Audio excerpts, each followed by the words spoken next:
geser sini.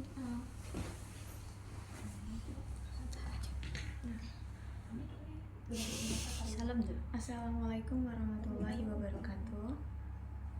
Perkenalkan, kami dari kelompok 7. Saya Puspita Sekar Fadila dengan akhir NIM 015. Saya Devi Novita Sri Anggraini dengan akhir NIM 016. Saya Desinta Delia dengan akhir NIM 005. Saya Suci Ramadhani dengan akhir NIM 032. Di sini kami akan berdiskusi mengenai desain pembelajaran SD berbasis outcome based education, deep learning, pembelajaran mendalam, dan project based learning atau PJBL. Yang kami hormati dosen pengampu mata kuliah desain pembelajaran SD yaitu Profesor Dr. Andus Syahrial M.Ed. PhD. dan Dr. Andus Dr. Isaura Serli Pamela SPD MPD.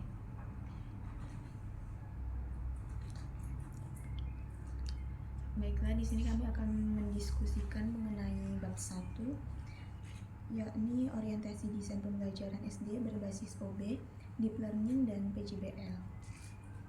Nah, pada bab ini fokusnya itu mengenai pembelajaran SD berbasis OB, deep learning, dan PJBL.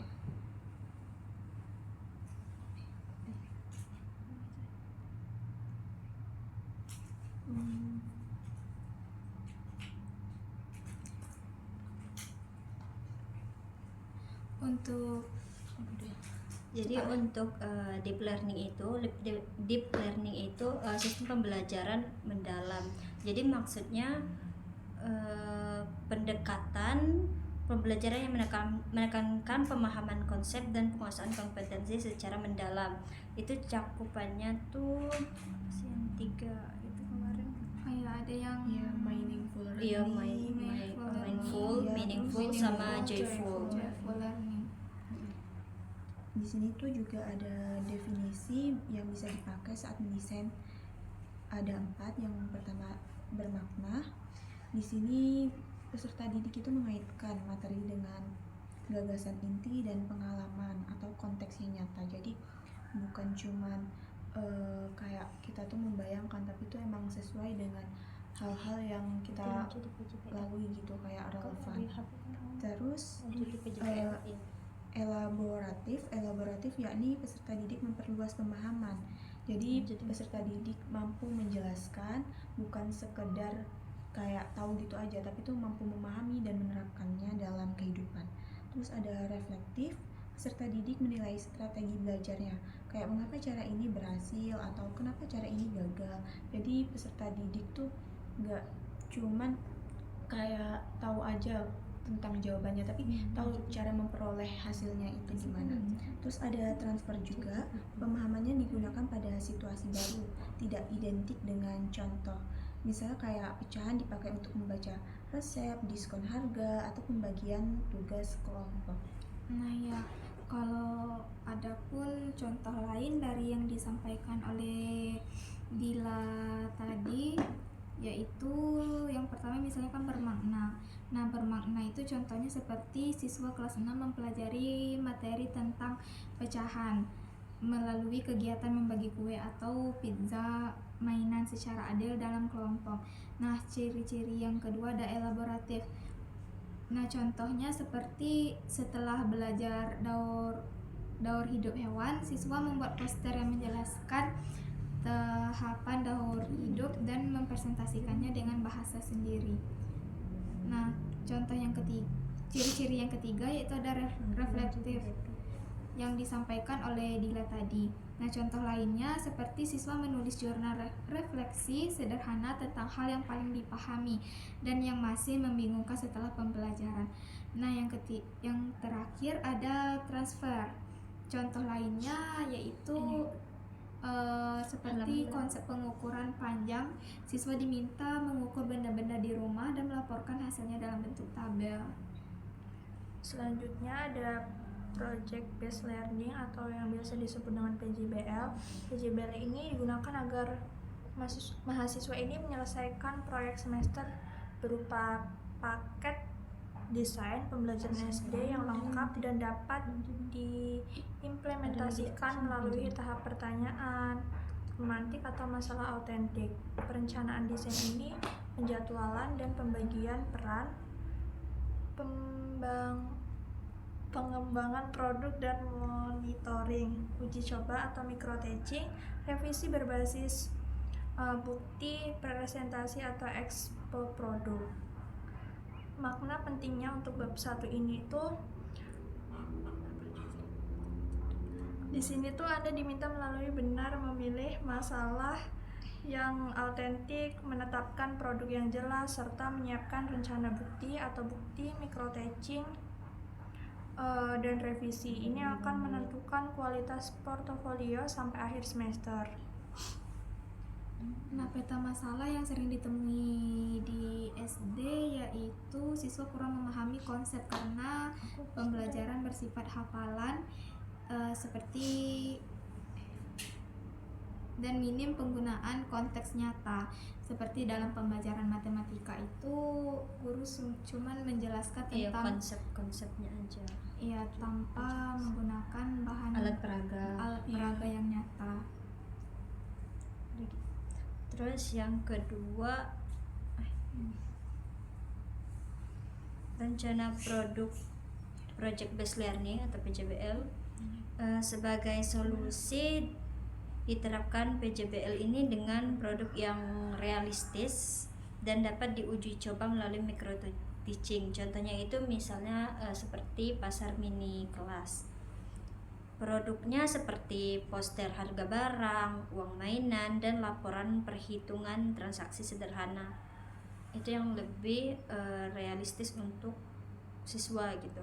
Terus aktivitas project, siswa bisa berperan sebagai penjual dan pembeli untuk menerapkan konsep perkalian dan penjumlahan. Jadi konteksnya bisa disesuaikan.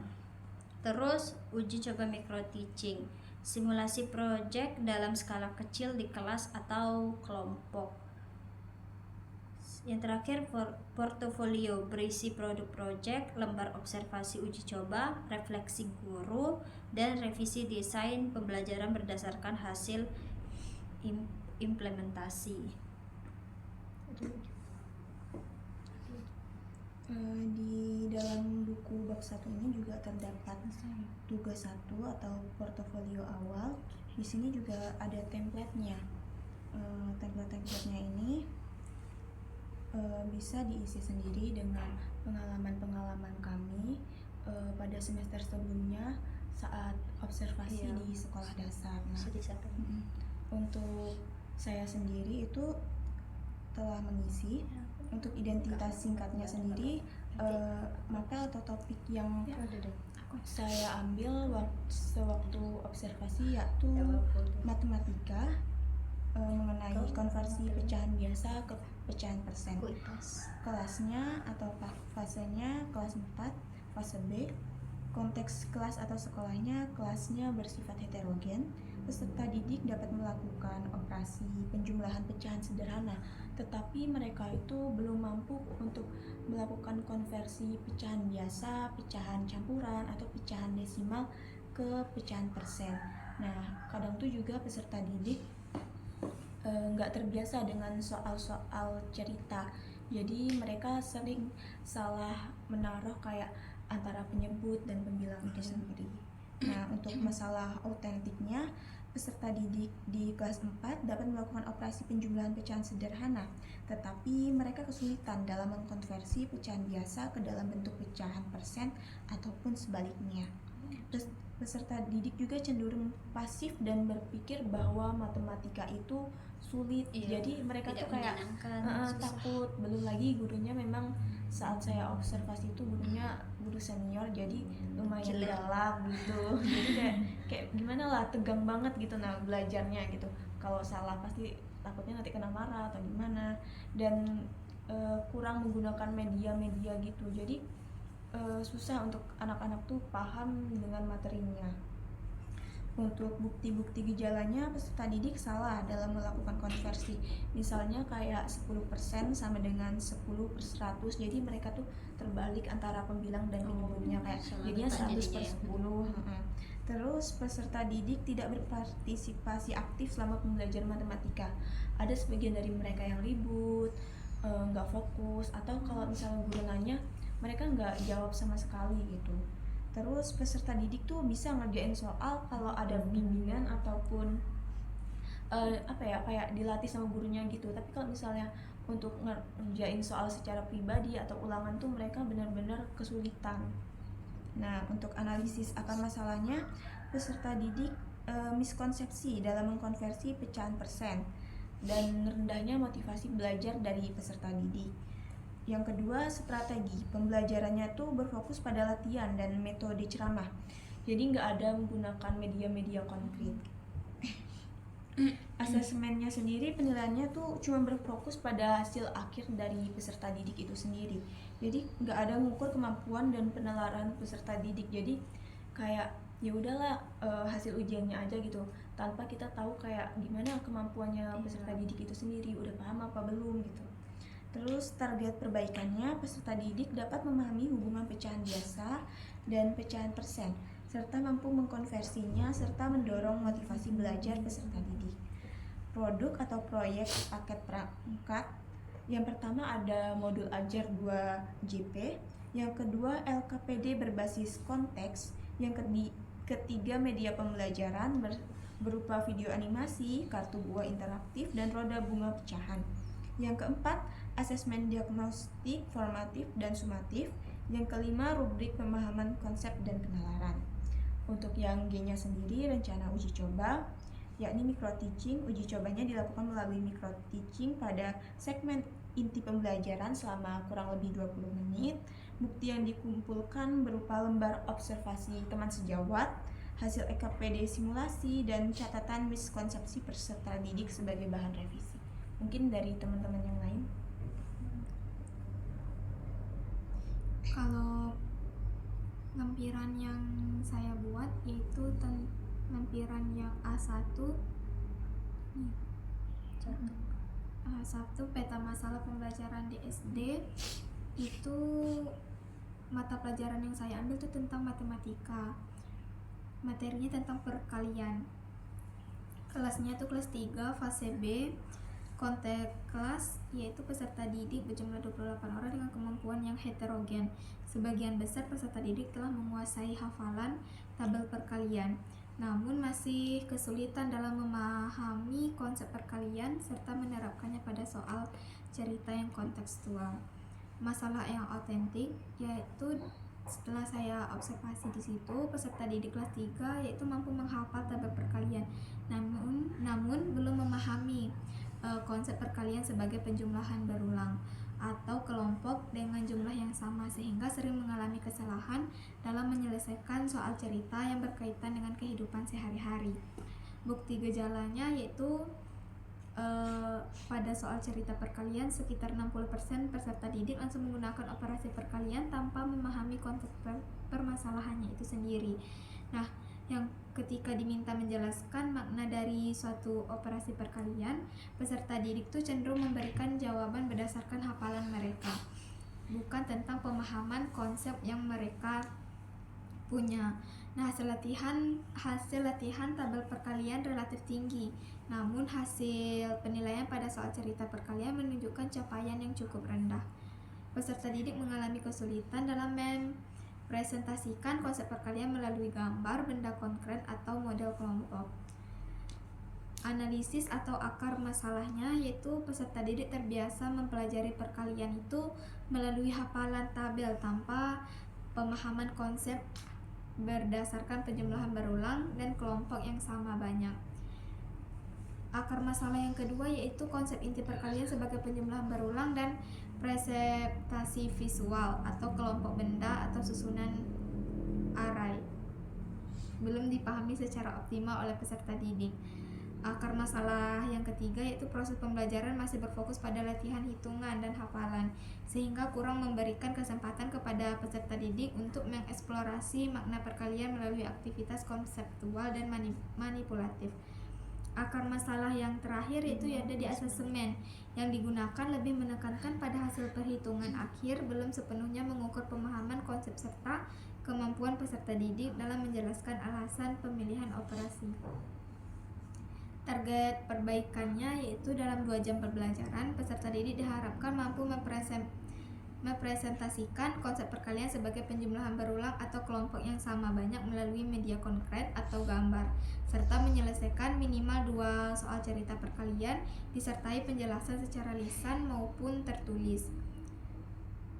Produk proyeknya yaitu ada modul ajar atau RPP, 2 jam pelajaran berbasis aktivitas bermakna, lembar kerja peserta didik, media pembelajaran berupa benda konkret, asesemen diagnostik untuk mengidentifikasi pemahaman awal konsep perkalian, asesemen formatif, dan asesemen sumatif.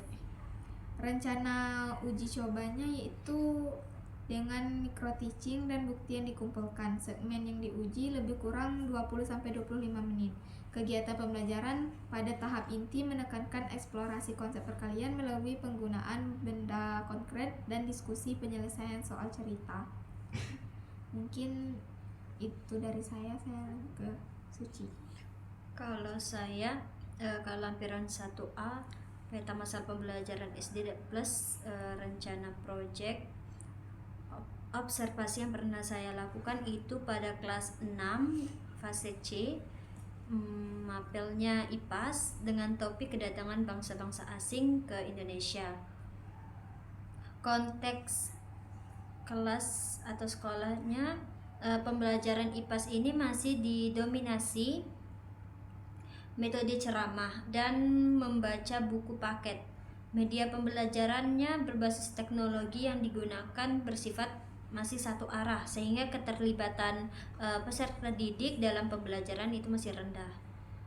Masalah autentik, peserta didik kelas 6 ini mengalami kesulitan dalam memahami materi kedatangan bangsa-bangsa asing ke Indonesia, disebabkan oleh proses pembelajarannya itu gurunya lebih menekankan kepada hafalan informasi sejarah dibandingkan pemahaman dari siswanya gitu. Jadi akibatnya peserta didik itu sulit mengingat urutan peristiwa dan kurang memahami makna dari peristiwa sejarah yang dipelajari.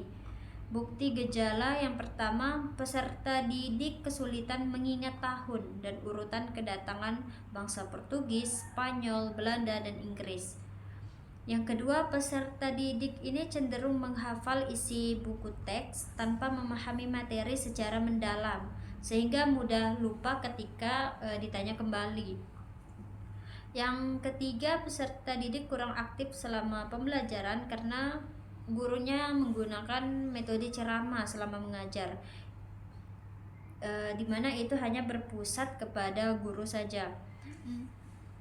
Yang D itu analisis akar masalah. Yang pertama, peserta didik terbiasa belajar dengan cara menghafal sehingga pemahaman konseptual terhadap materi sejarah itu masih rendah. Yang kedua untuk materi sejarah ini bersifat faktual dan sulit dipahami jika hanya disampaikan secara verbal tanpa visual atau aktivitas eksploratif. Yang ketiga, strategi. Pembelajaran didominasi ceramah dan buku paket sehingga partisipasi peserta didik rendah. Yang keempat, asesmen. Penilaian lebih menekankan hafalan daripada pemahaman dan refleksi dari peserta didik. Target perbaikannya, peserta didik mampu memahami dan menjelaskan kembali urutan peristiwa kedatangan bangsa-bangsa asing ke Indonesia melalui pembelajaran yang lebih interaktif dan bermakna. Produk projectnya, modul ajar IPAS 2 JP, LKPD, yang LKPD-nya 1 berbasis kerja kelompok, Media pembelajaran digital interaktif itu game peta harta karun pengetahuan yang disesuaikan dengan materi. Terus asesmen diagnostik, pertanyaan awal untuk mengetahui pemahaman dan urutan peristiwa sejarah. Asesmen formatifnya, keaktifan kelompok dan hasil pengerjaan tantangan pada setiap pos pembelajaran yang terdapat pada game tersebut. Asesmen sumatif itu kuis refleksi akhir melalui kegiatan pada beda harta karun pengetahuan itu. Rubrik pemahaman, konsep dan keaktifan peserta didik. Rencana uji coba micro teaching, uji coba dilakukan melalui kegiatan micro teaching pada segmen inti pembelajaran selama 20 sampai 25 menit dengan menggunakan media peta harta karun pengetahuan. Bukti yang dikumpulkan berupa lembar observasi, sejawat hasil kerja LKPD simulasi, serta catatan keterlibatan peserta didik sebagai dasar revisi perangkat pembelajaran. Sekian dari saya. Peta masalah yang telah saya buat itu, di sini saya mengambil mata pelajaran matematika dengan topik pengukuran panjang dan luas dengan satuan baku dan tidak baku kelas 4 fase B.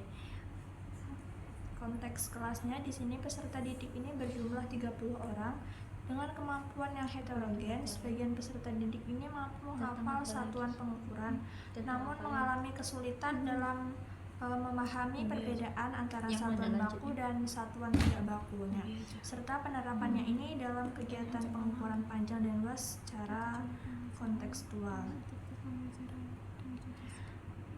Selanjutnya itu di situ ada masalah autentiknya. Peserta didik kelas 4 ini belum memahami konsep pengukuran panjang dan luas menggunakan satuan baku dan tidak baku, sehingga sering melakukan kesalahan dan memilih alat ukur dan menentukan satuan yang tepat pada permasalahan kontekstual sehari-hari.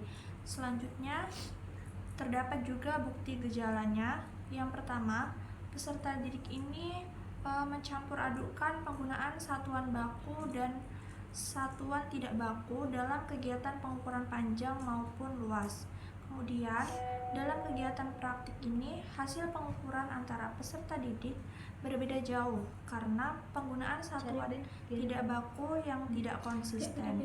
Kemudian yang ketiga, peserta didik ini kesulitan menjelaskan alasan pemilihan antara satuan ukuran yang digunakan.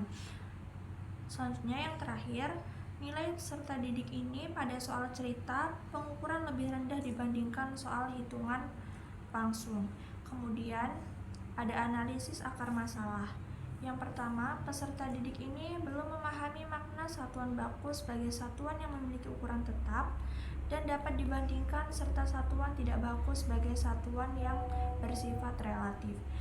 Materi, konsep dasar pengukuran panjang dan luas termasuk perbedaan karakteristik satuan baku dan tidak baku belum dipahami secara mendalam oleh peserta didik. Yang ketiga, ada strategi atau aktivitas pembelajarannya. Pembelajarannya ini cenderung langsung menggunakan alat ukur baku seperti penggaris, meteran, tanpa memberikan pengalaman awal menggunakan satuan tidak baku sebagai tahap pengenalan konsep.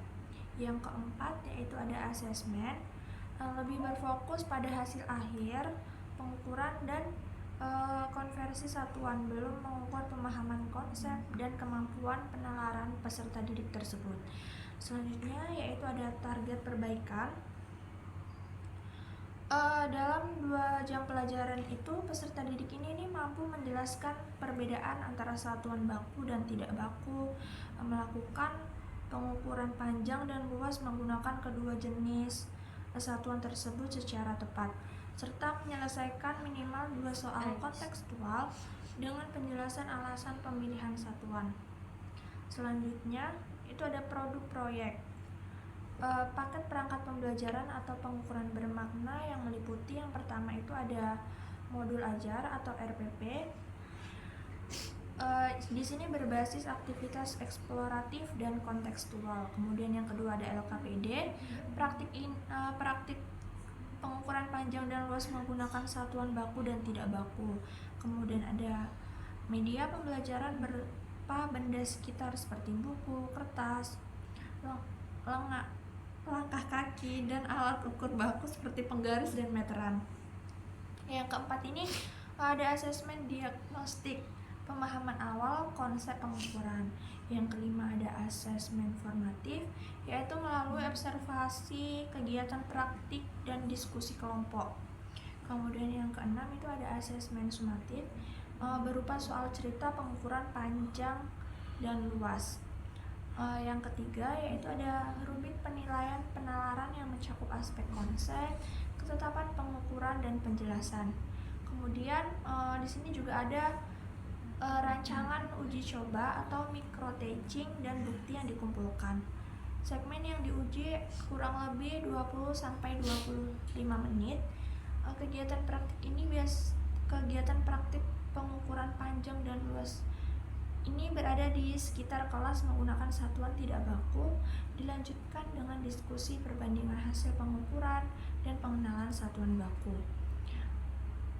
Kemudian ada bukti evidence yang dikumpulkan. Yang pertama yaitu ada lembaran observasi sejawat. Ini lebih fokus keterlibatan peserta didik dan pemahaman konsep. Kemudian yang kedua ini ada hasil kerja LKPD yang dibuat 2-3 sampel peserta didik. Kemudian yang ketiga yaitu ada catatan miskonsepsi dan refleksi pembelajaran. Yang keempat ada rencana revisi perangkat pembelajaran berdasarkan hasil uji coba. Nah, di buku ajar bab 1 ini juga ada disebutkan mengenai tujuan perbedaan tentang tujuan pembelajaran dan aktivitas pembelajaran dengan contoh di SD. Nah, menurut saya itu perbedaan tujuan pembelajaran dan aktivitas pembelajaran itu sendiri terletak pada fokus dan fungsinya dalam proses belajar. Nah, tujuan pembelajaran itu menggambarkan kemampuan atau kompetensi yang diharapkan dan dapat dicapai oleh peserta didik setelah mengikuti pembelajaran, sehingga berorientasi pada hasil belajar. Tujuan ini biasanya dirumuskan menggunakan kata kerja operasional yang dapat diamati dan diukur. Contohnya seperti tujuan pembelajaran peserta didik yang dapat mengukur panjang benda dan lingkungan sekitar menggunakan satuan baku dan tidak baku dengan tepat. Sementara itu, aktivitas pembelajaran merupakan rangkaian kegiatan yang dilakukan peserta didik selama proses belajar untuk mencapai tujuan tersebut. Nah, aktivitas ini berorientasi pada proses seperti kegiatan mengukur meja dengan penggaris dan pensil, membandingkan hasil pengukuran serta mendiskusikan perbedaan hasil dalam kelompok. Itu menurut saya mengenai perbedaan tujuan pembelajaran dan aktivitas pembelajaran. Sebenarnya sama aja ya, kayak ini tempat Adel gitu kan. Menurut penjelasan Adel itu sama aja kurang lebih. Mungkin intinya tuh kalau tujuan itu kan tentang hasil akhir yang diharapkan. Jadi tuh kayak tujuan pembelajaran tuh adalah hasil kemampuan yang harus dicapai siswa atau yang harus diinginkan siswa. Jadi fokusnya tuh nanti siswa tuh bisa apa sih gitu loh. Nah, jadi siswa tuh harus mampu menjelaskan makna pecahan dan menerapkannya tuh pada soal cerita pada kehidupan sehari-hari. Nah, sedangkan aktivitas itu sendiri kan lebih ke jalan yang ditempuh untuk sampai ke hasil itu. Jadi aktivitas pembelajaran adalah kegiatan yang dirancang oleh guru untuk mengantar siswa mencapai tujuan pembelajaran itu sendiri. Jadi fokusnya siswa melakukan apa supaya sampai ke tujuan itu. Jadi kayak kegiatan apa yang bisa membuat siswa bisa sampai ke tujuan pembelajaran itu sendiri. Nah, jadi mungkin kalau aktivitas itu sendiri kayak siswa membagi kertas menjadi beberapa bagian, berdiskusi tentang bagian dari keseluruhan, dan menyelesaikan soal cerita tentang membagi kertas itu. Oh, jadi kalau tujuan pembelajaran itu guru yang kalau tujuan tuh tentang hasil akhirnya, kalau aktivitas tuh cara Prosesnya. memperolehnya. Kalau dari saya sama aja sih sebenarnya. intinya itu kalau tujuan pembelajaran tadi kan hasil akhir ya, kemampuan akhir yang harus dikuasai oleh siswa lah gitu. Sedangkan aktivitas pembelajaran itu kegiatan yang dilakukannya gitu, kegiatan yang dilakukan siswa untuk mencapai dari tujuan tersebut. Nah, contohnya itu seperti kalau tujuan itu siswa dapat menghitung keliling persegi. Nah, sedangkan kalau aktivitasnya itu siswa mengukur sisi buku lalu menghitung kelilingnya. Itu aktivitas. Jadi terlihat bedanya mana tujuan, mana aktivitas. Terus tadi asesmen prosedural itu menghambat transfer karena siswa hanya menghafal langkah, bukan memahami konsep. Jadi sehingga tuh sulit menerapkan pengetahuan pada situasi yang baru. Yang ketiga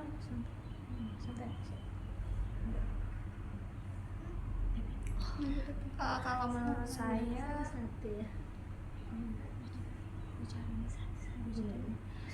ada dua cara mengikuti aktivitas ini lebih elaboratif dan reflektif di sekolah dasar.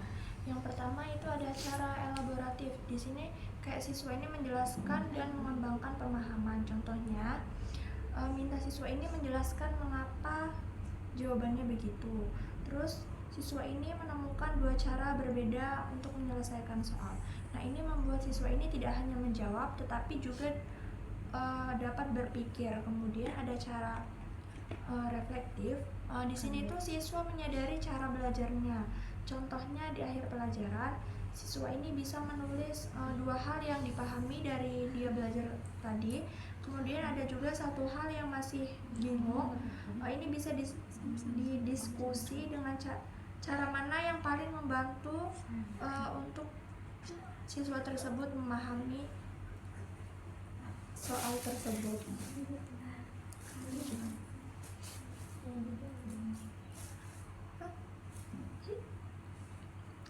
lanjutin.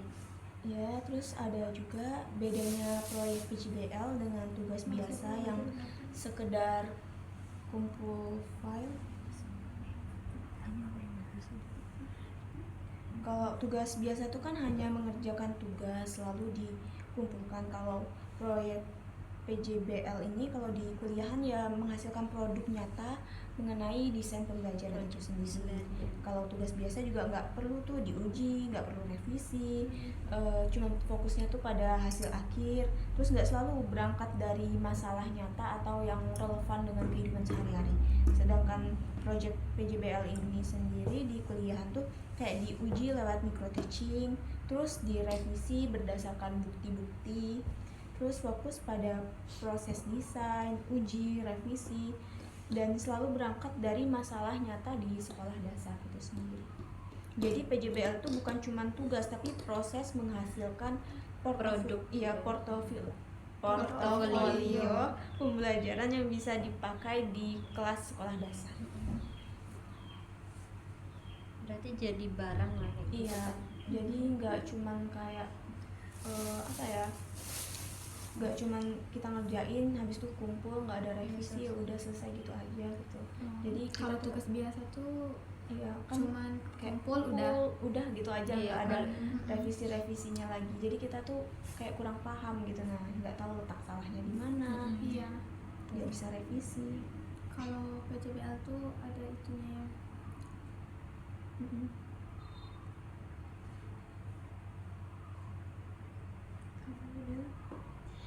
Ada prosesnya. Lebih panjang. Tahap. Panjang juga. Iya, jadi kan kalau misalnya sama ini kan kita tuh mikirnya kayak sebagai guru tuh kan mau ngajar, terus habis itu kita cuma pilih materi, habis itu pilih metode, kasih latihan, habis itu nilai. Nah itu tuh nggak sesuai dengan desain pembelajaran yang seharusnya. Jadi tuh yang benar tuh harusnya kita tuh nemuin masalah nyata di dalam kelas itu, habis itu kita nentuin tujuannya, merancang aktivitas yang bakalan nganter kita ke tujuan itu sendiri yang kayak tadi udah dijelasin. Terus habis itu buat asesmen yang mengukur tujuan itu sendiri yang disebut alignment.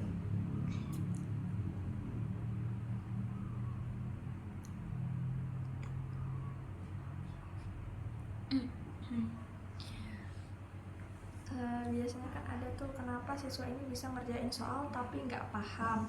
Nah, itu contoh kasus pecahan yang ada di buku. Siswa ini bisa berhitung, bisa jawab soal yang mirip contoh, tapi kalau soal cerita salah. Kenapa? Karena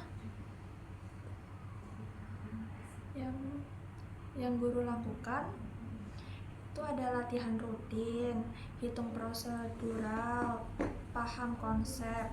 Yang terjadi siswa ini hafal pola, yang diukur cuma hitung atau tidak tercapai. Artinya tujuan aktivitas asesmen ini tidak selaras. Inilah masalah besar pembelajaran SD yang sering tidak disadari oleh guru. Kemudian apa itu OB di mata kuliah ini? OB ini ada outcome based education. Di sini artinya kamu ini tidak dinilai dari teori yang kamu hafal, tetapi dari perangkat pembelajaran yang kamu hasilkan dan bisa dipakai di SD.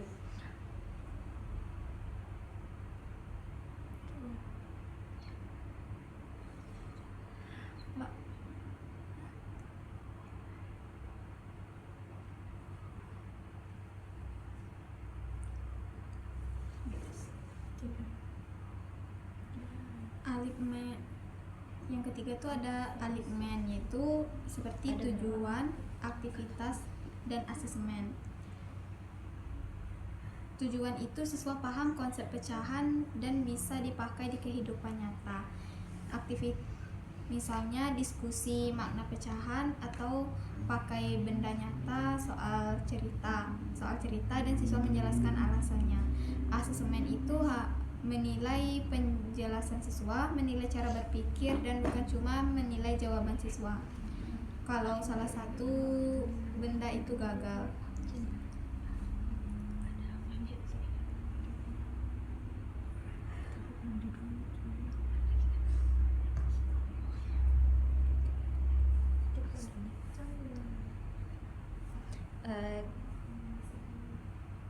Selanjutnya itu kita kembali ke deep learning. Deep learning ini kan pembelajaran mendalam. Nah, dia itu memiliki 4 ciri, itu bermakna, elaboratif, reflektif, dan transfer. Nah, bermakna ini maksudnya itu yang berhubungan dengan kehidupan nyata dari siswa tersebut. Contohnya tadi misalnya pecahan bulat bagi kue gitu. Terus elaboratif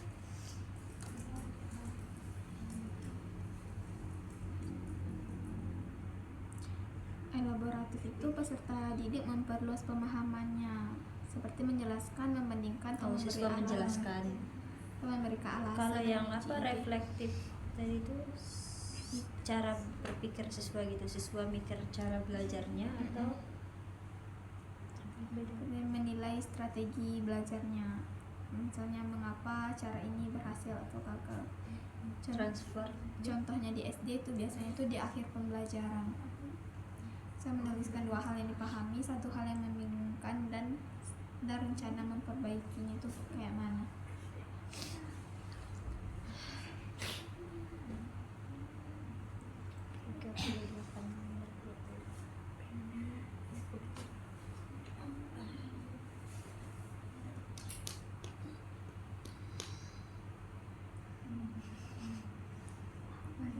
Nah, selanjutnya kan itu juga ada micro teaching ya. Nah, di sini tuh micro teaching tuh bukan cuma buat dinilai lancar ngajar gitu aja, tapi tuh untuk ngumpulin bukti apakah desain yang kita buat tuh berhasil atau enggak gitu untuk diterapkan di jenjang sekolah dasar itu sendiri. Nah, kalau ada yang nggak berhasil tuh bisa kita revisi. Makanya di situ kan ada bagian untuk kita bisa merevisinya. Nah, yang disebut tuh revisi berbasis bukti. Nah, di sini tuh revisi berbasis bukti ini kan disebutin di dalam buku tuh merupakan salah satu contoh guru profesional.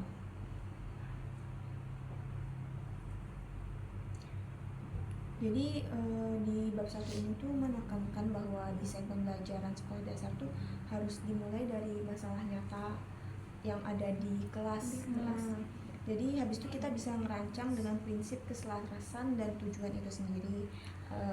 Kita bisa membuat aktivitas dan asesmen, lalu menggunakan aktivitas sebagai deep learning dan diwujudkan melalui proyek PJBL yang diuji serta direvisi berbasis bukti hingga menjadi portofolio yang sesuai dengan keadaan nyata di kelas itu sendiri. Oh, jadi kalau apa tuh dalam bab ini tuh kita harus observasi di kelas dulu, lihat masalah yang ada di kelas itu dulu. Kita Baru harus tahu jadinya. observasi, baru tahu apa akar dari masalah itu. Iya. Terus Jadi kita nggak bisa kayak langsung ambil kesimpulan buat proyeknya langsung gitu, nggak bisa. Jadi kan kita emang harus benar-benar nentuin mungkin kayak semester lalu gitu kan waktu kita buat proyek gitu.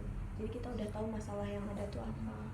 Ngeliat juga apa kebutuhan dari apa siswa kebutuhan dari gitu. siswa itu, apa kekurangan Iya. dari Sekolahnya sendiri Iya. gitu. Kadang kan kita pengen buat video animasi tapi di sekolahnya kayak nggak ada proyektor, Iya, terus percuma. sinyalnya juga susah. Atau kadang kan gurunya tuh umurnya udah ini kan, guru jadinya- senior tuh kan kadang gimana ya, kayak kurang terbuka dengan ya dunia digital gitu. Mungkin bisa buat media yang Media digital. yang- kayak media konkret gitu. Kita juga harus menyesuaikan lah cara guru ngajar. Ada juga kan yang kalau tidak bisa teknologi berarti kita harus buat yang berbasis bukan teknologi Iya, gitu. nggak cuma berfokus dengan teknologi aja. Harus ngeliat dari gurunya juga.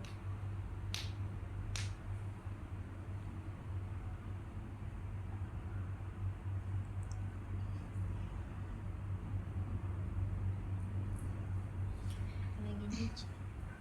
Masih 20 menit. Dulu.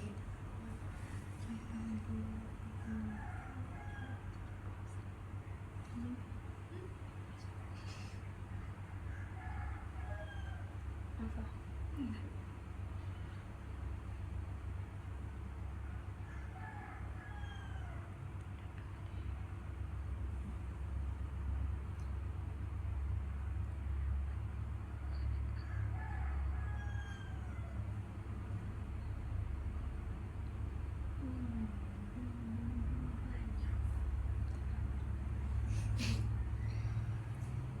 Lagi ya.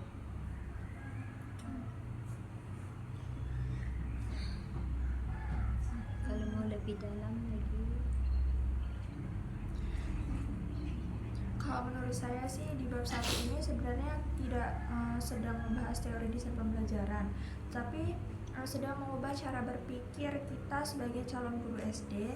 Nah, selama ini di sekolah kan sering terjadi guru yang sudah punya tujuan yang bagus, misalnya ingin siswanya ini paham konsep pecahan, tetapi aktivitas yang dilakukan di kelas ini hanya berupa latihan soal, hitungan dari buku, dan asesmennya ini juga hanya mengukur kemampuan menghitung.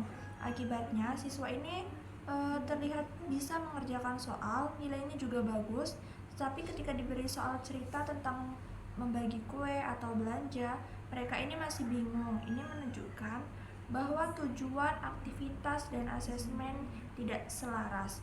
Inilah yang di bab 1 inilah yang di bab 1 disebut sebagai masalah algoritmen. Bab ini tuh menekankan bahwa desain pembelajaran ini harus dimulai dari masalah yang nyata yang terdapat di kelas, bukan dari materi. Guru ini harus bertanya dulu kepada siswa, masalah belajar siswa di topik ini apa. Dari situ baru ditentukan tujuannya, lalu dirancang aktivitas yang benar-benar mengantar siswa ke tujuan tersebut, dan asesmen yang mengukur tujuan itu.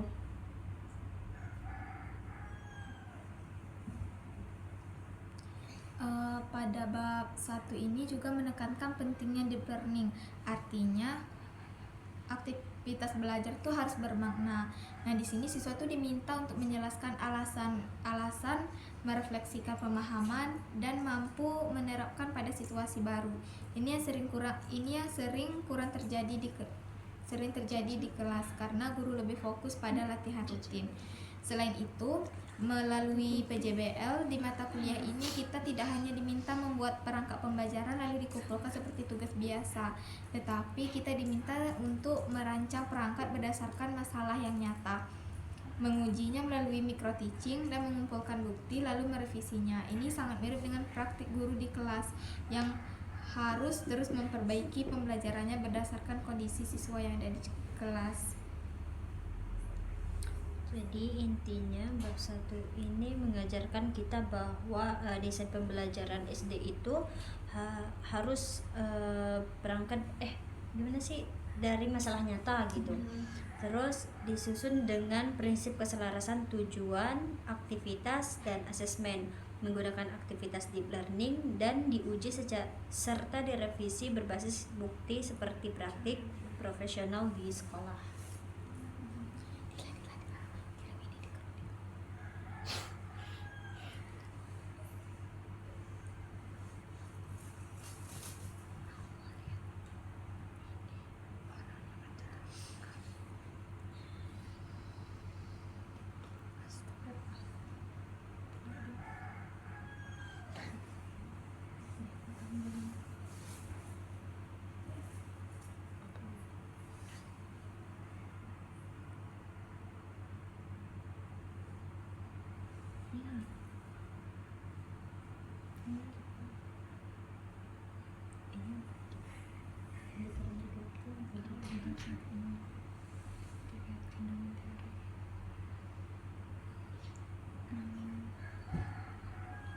Ya di sini juga kan pada deep learning di bab 1 ini juga kan, dan teori bisa dikaitkan dengan teori konstruktivisme di sekolah dasar, yakni teorinya Jean Piaget dan Vygotsky yang menyatakan bahwa anak membangun pengetahuan melalui pengalaman langsung dan interaksi dengan lingkungannya. Dalam teori ini, anak sekolah dasar bukan cuma belajar efektif jika hanya mendengarkan penjelasan, tetapi mereka perlu melihat, menyentuh, mencoba, dan merefleksikannya. Karena kan anak sekolah dasar tuh kemampuan abstraknya kurang ya, jadi itu mereka tuh harus bisa gak cuma ngebayangin, jadi tuh harus kayak melihatnya langsung, ada wujud nyatanya lah. Terus di bab 1 ini juga merumuskan deep learning melalui 4 ciri yang tadi udah disebutin: bermakna, elaboratif, reflektif, dan transfer. Keempatnya ini benar-benar relevan dengan kondisi di sekolah dasar. Kayak yang bermakna tuh dalam kehidupan sekolah dasar tuh siswa lebih mudah memahami konsep kalau dikaitkan dengan pengalaman mereka, seperti mengukur luas meja, menggunakan kertas satuan, membandingkan luas halaman sekolah dengan luas kelas. Terus ada elaboratif. Teori belajar ini menyatakan bahwa pemahaman akan lebih kuat kalau siswa menjelaskan kembali dengan pengalaman mereka, seperti menjelaskan mengapa hasil pengukuran luas dengan satuan tidak baku bisa berbeda, membandingkan dua cara pengukuran, dan memberikan alasan dari perbedaan pengukuran tersebut. Yang ketiga ada reflektif. Reflektif itu selaras dengan teori metakognisi, yaitu kesadaran siswa terhadap cara belajarnya. Dalam praktiknya sendiri di sekolah dasar, siswa diajak menceritakan kesulitan saat mengukur meja tersebut, menyadari kesalahan dan memperbaikinya dalam mengukur. Yang keempat ada transfer. Transfer adalah bukti bahwa belajar bukan cuma berhenti di kelas, tapi belajar tuh bisa di mana aja. Di luar juga. Jadi siswa tuh bisa nerapin konsep luas saat membantu orang tua menata karpet di rumah, atau menggunakan konsep pengukuran dalam permainan atau kegiatan pramuka.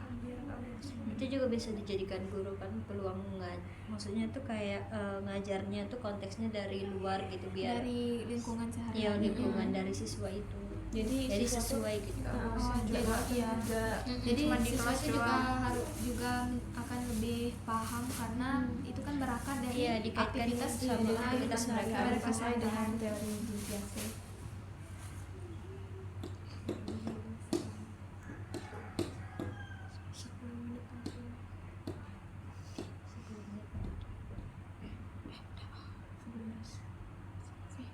Ya sudah mau selesai. 50 menit lagi. Ya, cerita. Nanti pas detik berapa ya penutupan? Sekian berapa kali ya?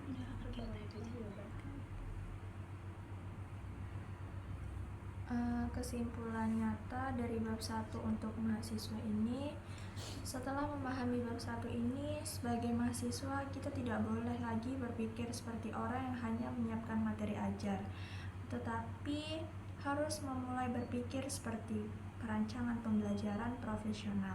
Artinya ada beberapa hal yang harus kita lakukan. Yang pertama itu selalu mulai dari masalah nyata di kelas, bukan dari materi. Sebelum merancang pembelajaran, kita ini harus bertanya, masalah belajar siswa di topik ini apa, bukan langsung materinya apa dan metodenya apa. Kemudian yang kedua, itu membiasakan menyusun pembelajaran yang selaras.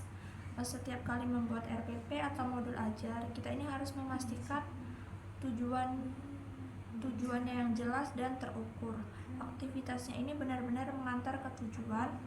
Asesmennya ini benar-benar mengukur tujuan, tidak boleh lagi asal ada kegiatan dan soal.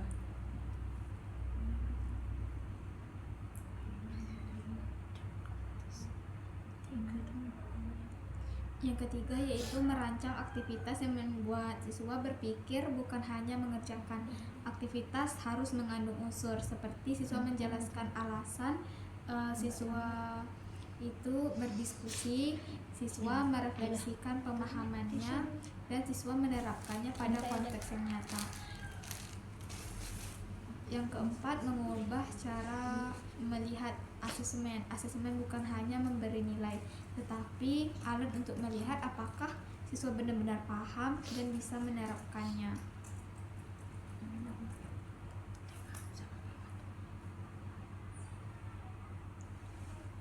Yang kelima, terbiasa menguji dan merevisi desain pembelajaran. Nah, sebagai calon guru itu kita harus sadar bahwa perangkat yang kita buat itu belum tentu langsung tepat, langsung sesuai ke siswanya gitu. Jadi harus dibiasakan untuk diuji, misalnya micro teaching atau simulasi gitu. Terus melihat bukti, terus memperbaiki. Di sini juga bab 1 dalam buku ajar desain pembelajaran SD berbasis OB, Deep Learning, dan Project Based Learning ini menegaskan bahwa pembelajaran di SD harus dirancang secara sadar, sistematis, dan berorientasi pada hasil belajar yang nyata. Pembelajarannya tuh nggak cukup cuman berfokus pada penyampaian materi, tetapi juga perlu memastikan keselarasan antara tujuan, aktivitas, dan asesmen agar siswa tuh benar-benar paham dengan konsep yang bakal mereka pelajari.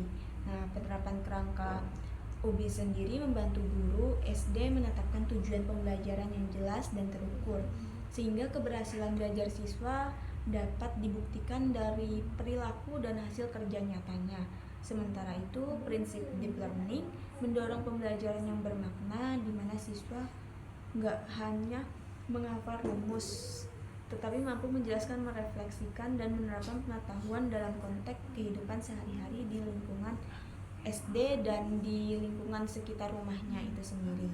Nah, melalui pendekatan PJBL, pembelajaran di SD menjadi lebih kontekstual dan relevan karena berangkat dari masalah nyata yang dialami peserta didik. Kegiatan seperti pengukuran luas dengan satuan baku ataupun gak baku, misalnya gitu kan, dapat dirancang sebagai proyek sederhana yang melibatkan praktik langsung, diskusi, dan refleksi. Hal ini dapat bantu siswa untuk membangun konsep secara utuh sekaligus meningkatkan keterlibatan dan motivasi belajar. Oleh karena itu, bab 1 ini memberikan landasan penting bagi kita calon guru SD untuk mampu mengidentifikasi permasalahan pembelajaran secara konkret, menganalisis akar masalah dari berbagai sudut pandang, serta merancang solusi pembelajaran yang dapat diuji cobakan dan diperbaiki secara berkelanjutan.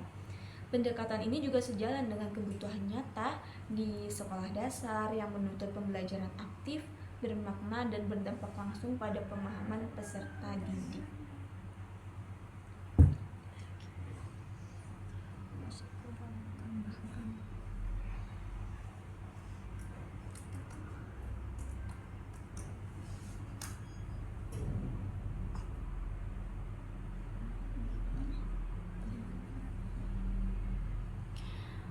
Adapun implikasi terhadap pembelajaran di sekolah dasar, berdasarkan pembahasan tersebut, guru sekolah dasar ini perlu mengubah cara pandang dalam merancang pembelajaran.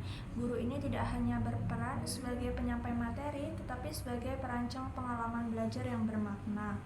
Dalam praktiknya, guru perlu memulai pembelajaran dari permasalahan yang nyata, dekat dengan kehidupan peserta didik, kemudian merancang aktivitas yang memungkinkan siswa mengalami, mencoba, dan menemukan konsep secara langsung. Pada materi pengukuran, misalnya pengukuran luas dengan satuan baku dan tidak baku, guru ini dapat memanfaatkan lingkungan kelas dan sekolah sebagai sumber belajar. Kegiatan mengukur meja, buku, atau halaman sekolah menggunakan satuan tidak baku terlebih dahulu, kemudian membandingkan dengan satuan baku. Membantu siswa ini memahami mengapa satuan baku ini diperlukan. Dengan cara ini, konsep ini tidak hanya dipahami secara kognitif, tetapi juga melalui pengalaman konkret. Rekomendasi untuk calon guru SD itu bagi calon guru SD, bab 1 ini memberikan arahan awal yang penting dalam membangun profesionalisme sebagai pendidik. Nah, calon guru perlu membiasakan diri untuk selalu mengidentifikasi masalah pembelajaran berdasarkan fakta di kelas, bukan asumsi. Yang kedua, mengaitkan materi pembelajaran dengan pengalaman yang nyata peserta didik, bukan yang berdasarkan dari buku paket.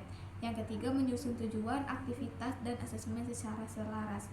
Yang keempat, melakukan refleksi dan perbaikan pembelajaran berdasarkan bukti hasil belajar siswa. Kebiasaan ini akan membantu calon guru menjadi pendidik yang adaptif dan reflektif dalam menghadapi beragam karakteristik peserta didik di sekolah dasar. Jadi secara keseluruhan bab 1 ini menjadi pondasi penting dalam mata kuliah desain pembelajaran SD karena mengajarkan cara berpikir dan cara bekerja sebagai guru yang profesional.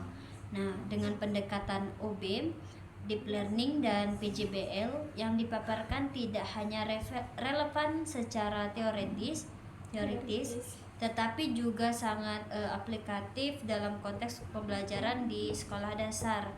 Dengan menerapkan prinsip-prinsip tersebut, diharapkan pembelajaran di SD ini dapat berjalan lebih bermakna, kontekstual, dan mampu meningkatkan pemahaman dan juga keterampilan dari peserta didik secara berkelanjutan.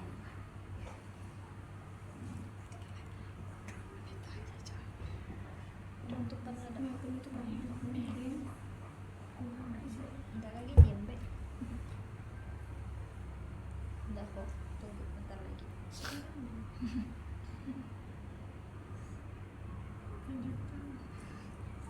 Sudah penuh.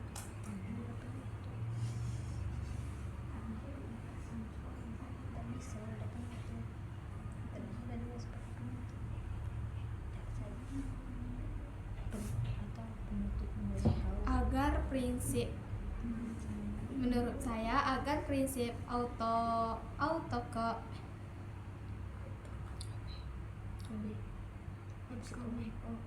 agar prinsip OB, Deep Learning, dan Project Based Learning dapat diterapkan secara efektif di sekolah dasar, guru perlu melakukan perencanaan pembelajaran yang lebih kontekstual dan berorientasi pada pengalaman belajar siswa. Guru disarankan untuk memulai pembelajaran dengan kegiatan yang memunculkan rasa ingin tahu siswa seperti pertanyaan pemantik atau permasalahan yang dekat dengan kehidupan sehari-hari mereka.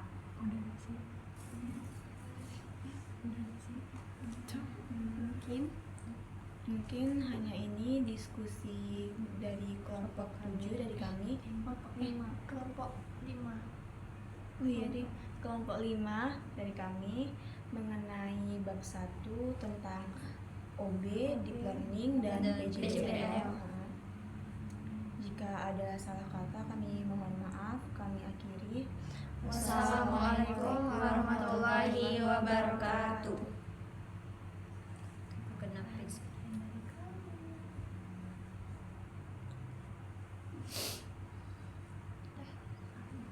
Jadi itu